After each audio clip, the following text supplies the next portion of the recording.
Dans ces panaches, il y avait comme un polluant essentiel volcanique qui est le dioxyde de soufre. Donc nous avons enregistré sur nos différentes stations de surveillance qui se trouvent sur Saint-Louis, Saint-Pierre et sur le Saint-Paul et le port, effectivement, des concentrations de dioxyde de soufre qui étaient assez importantes.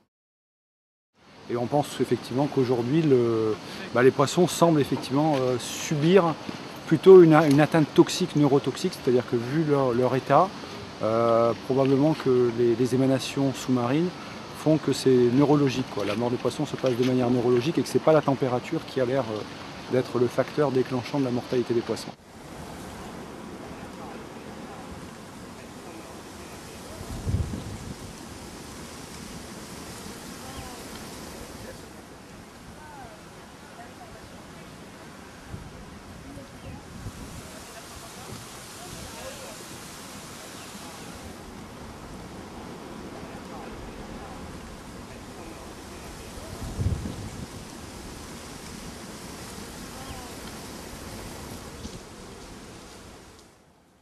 En l'observant, on peut se rendre compte que même si les coulées ne sont pas visibles, il y en a d'immenses coulées sous tunnel qui arrivent encore à la mer, je dirais, ce matin.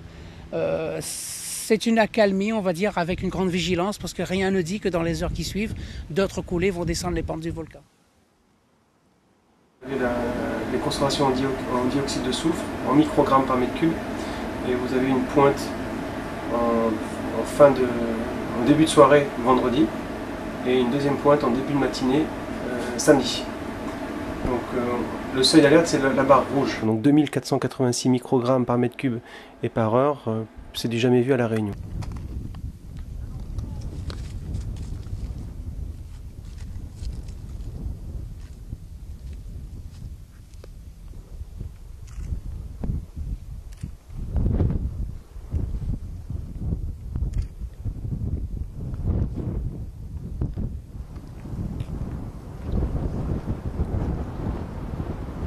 Et il y a parmi les poissons récoltés des choses que je n'avais jamais vues.